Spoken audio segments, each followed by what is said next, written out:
அதிகாரம் 50.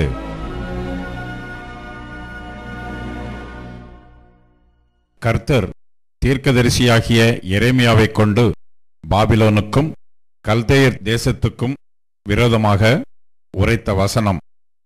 பாபிலோன் பிடிபட்டது, பேல் வெட்கப்பட்டது, மொரதாக் நொறுங்குண்டது, அதனுடைய சிலைகள் இலச்சையடைந்தது, அதனுடைய விக்கிரகங்கள் நொறுங்கிப் போயின என்று ஜாதிகளுக்குள்ளே அறிவித்து பிரசித்தம் பண்ணுங்கள். இதை மறைக்காமல் கொடியேற்றி விளம்பரம் பண்ணுங்கள். அதற்கு விரோதமாய் வடக்கே இருந்து ஒரு ஜாதி வந்து அதன் தேசத்தை பாழாக்கி போடும். அதிலே குடியிருப்பார் இல்லை, மனுஷரோடே மிருகங்களும் ஓடிப்போய்விடும். அந்நாட்களிலும் அக்காலத்திலும் இஸ்ரவேல் புத்திரர் வருவார்கள். அவர்களும் யூதா புத்திரரும் ஏகமாய் அழுது நடந்து வந்து தங்கள் தேவனாகிய கர்த்தரை தேடுவார்கள் என்று கர்த்தர் சொல்லுகிறார். மறக்கப்படாத நித்திய உடன்படிக்கையினால் நாம் கர்த்தரை சேர்ந்து கொள்வோம் வாருங்கள் என்று சீயோனுக்கு நேராய் முகங்களை திருப்பி சீயோனுக்கு போகிற வழி எதுவென்று கேட்டு விசாரிப்பார்கள். என் ஜனங்கள் காணாமற் போன ஆடுகள், அவர்களுடைய மேய்ப்பர்கள் அவர்களை சிதறப்பண்ணி பர்வதங்களில் அலைய விட்டார்கள்.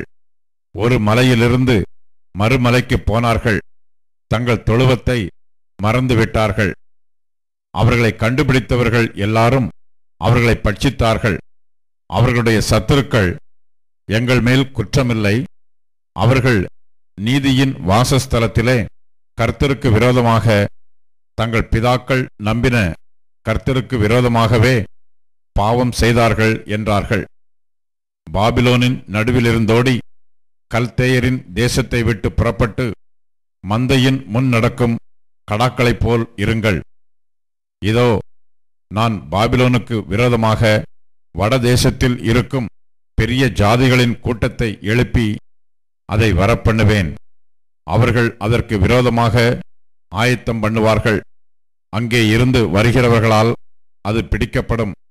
அவர்களுடைய அம்புகள் சாமர்த்தியமுள்ள பராக்கிரமசாலியின் அம்புகளைப் போல் இருக்கும். அவைகள் விருதாவாய் திரும்புவதில்லை.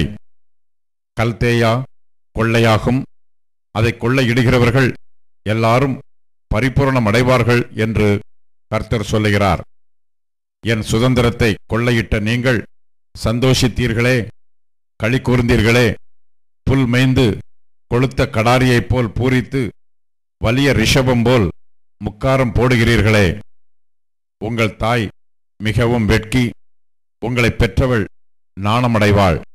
இதோ, அவள் ஜாதிகளுக்குள்ளே கடைசியாவதுமன்றி வனாந்தரமும் வறட்சியும் அந்தர வெளியும் ஆவாள். கர்த்தரின் கோபத்தினாலே அது குடியேற்றதும் பெரும் பாழுமாயிருக்கும். பாபிலோனை கடந்து போகிற எவனும் அதன் எல்லா வாதைகளின் நிமித்தமும் பிரமித்து ஈசல் போடுவான். நீங்கள் எல்லாரும் பாபிலோனுக்கு விரோதமாய் சுற்றிலும் அணிவகுத்து நின்று வில்லை நாணேற்றி அதன் மேல் அம்புகளை எய்யுங்கள். அம்புச் செலவை பாராதேயுங்கள். அது கர்த்தருக்கு விரோதமாய் பாவம் செய்தது. அதற்கு விரோதமாய் சுற்றிலும் ஆர்ப்பரியுங்கள். அது தன்னை கையளித்தது, அதன் அஸ்திபாரங்கள் விழுந்தது, அதன் மதில்கள் இடிக்கப்பட்டது. இது கர்த்தர் வாங்கும் பழி. அதனிடத்தில் பழி வாங்குங்கள். அது செய்தது போலவே நீங்களும் அதற்குச் செய்யுங்கள். விதை விதைக்கிறவனையும் அறுப்பு காலத்தில் அரிவாளை பிடிக்கிறவனையும் பாபிலோனில் இராதபடி சங்காரம் பண்ணுங்கள்.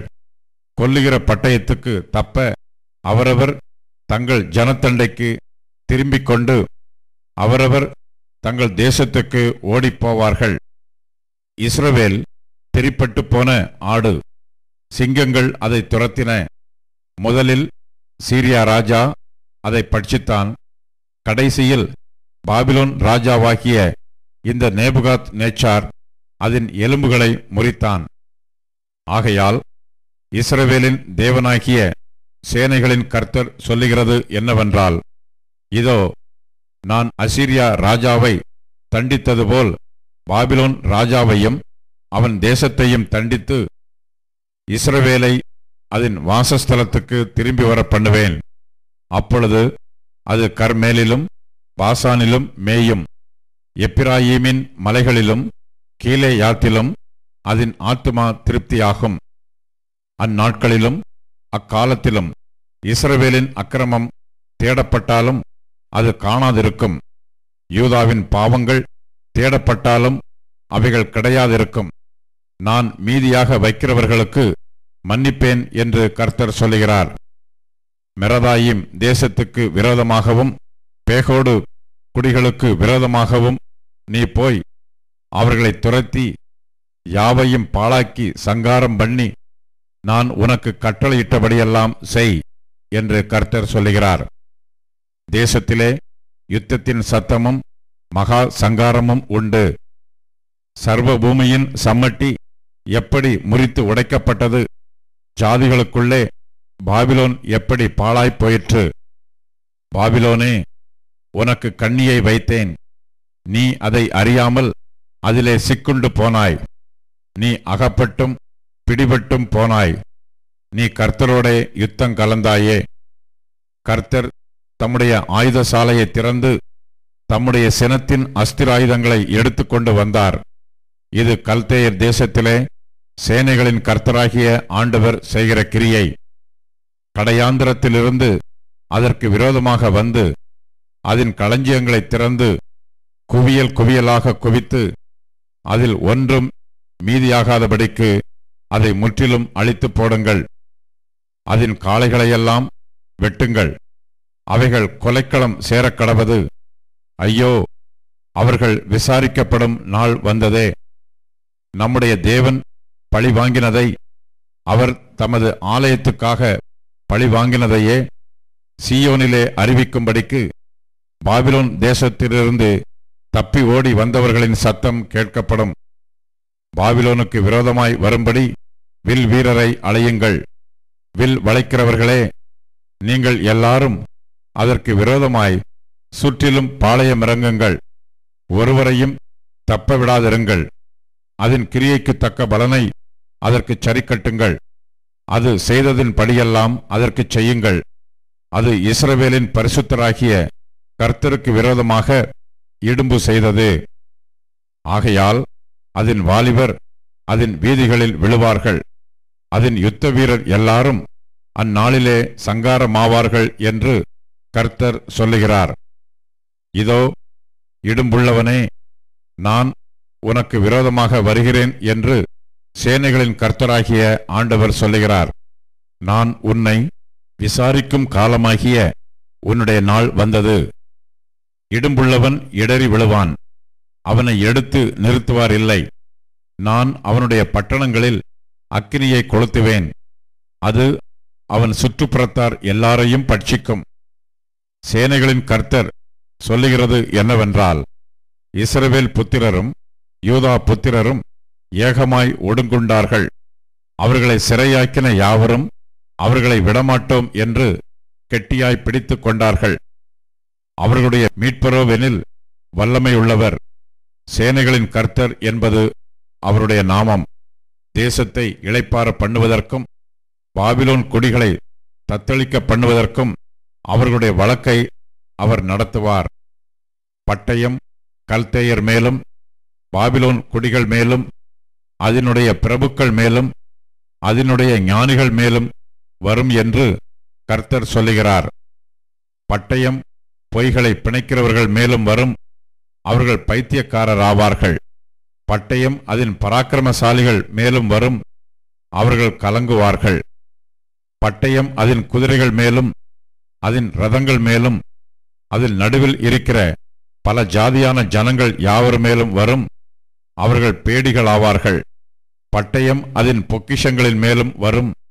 அவைகள் கொள்ளையாகும். வறட்சி அதன் தண்ணீர்கள் மேலும் வரும். அவைகள் வறண்டு போம்.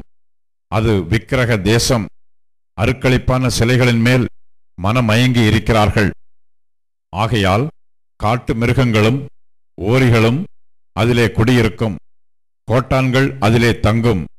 இனி என்றென்றைக்கும் அது குடியேற்றப்படுவதில்லை. தலைமுறை தலைமுறையாக ஒருவரும் அதில் சஞ்சரிப்பதுமில்லை. தேவன் சோதோமையும் கொமோராவையும் அதன் சுற்றுப்புறங்களையும் கவிழ்த்து போட்டது போல இதையும் கவிழ்த்து போடுவேன் என்று கர்த்தர் சொல்லுகிறார். ஒருவரும் அதில் குடியிருப்பதில்லை, ஒரு மனுபுத்திரனும் அதில் தங்குவதுமில்லை. இதோ, வடக்கே இருந்து ஒரு ஜனமும் பெரிய ஜாதியும் வரும். பூமியின் எல்லைகளிலிருந்து பலத்த ராஜாக்கள் எழும்புவார்கள். அவர்கள் வில்லும் வேலும் பிடித்து வருவார்கள். அவர்கள் இரக்கமில்லாத கொடியர். அவர்கள் இரைச்சல் சமுத்திர இரைச்சல் போல் இருக்கும். பாபிலோன் குமாரத்தியே, அவர்கள் உனக்கு விரோதமாக யுத்தத்துக்கு ஆயத்தப்பட்ட ஆட்களாய் குதிரைகளின் மேல் ஏறி வருவார்கள். அவர்கள் வருகிற செய்தியை பாபிலோன் ராஜா கேட்கையில் அவன் கைகள் தளரும். இடுக்கமும் பிரசவ வேதனைப்படுகிறவளுக்கு உண்டாகும் வேதனையைப் போன்ற வேதனையும் அவனை பிடிக்கும். இதோ, புரண்டு ஓடுகிற யோர்தானிலிருந்து சிங்கத்தைப் போல் பலவானுடைய தாவரத்துக்கு விரோதமாக வருகிறான். அவனை அங்கே இருந்து சடுதியிலே ஓடிவர பண்ணுவேன். நான் அதற்கு விரோதமாக கட்டளையிட்டு அனுப்ப தெரிந்து கொள்ளப்பட்டவன் யார்? எனக்கு சமானமானவன் யார்? எனக்கு திட்டம் சொல்பவன் யார்? எனக்கு முன்பாக நிற்கப் போகிற மேய்ப்பன் யார்? ஆகையால் கர்த்தர் பாபிலோனுக்கு விரோதமாக யோசித்த ஆலோசனையையும் அவர் கல்தேயர் தேசத்துக்கு விரோதமாக நினைத்திருக்கிற நினைவுகளையும் கேளுங்கள். மெய்யாகவே மந்தையில் சிறியவர்கள் அவர்களை பிடித்திழுப்பார்கள். மெய்யாகவே அவர்கள் இருக்கிற தாபரங்களை அவர் பாழாக்குவார். பாபிலோன் பிடிபட்டதின் சத்தத்தினால் பூமி அதிரும். அதன் கூப்பிடுதல் ஜாதிகளுக்குள்ளே கேட்கப்படும்.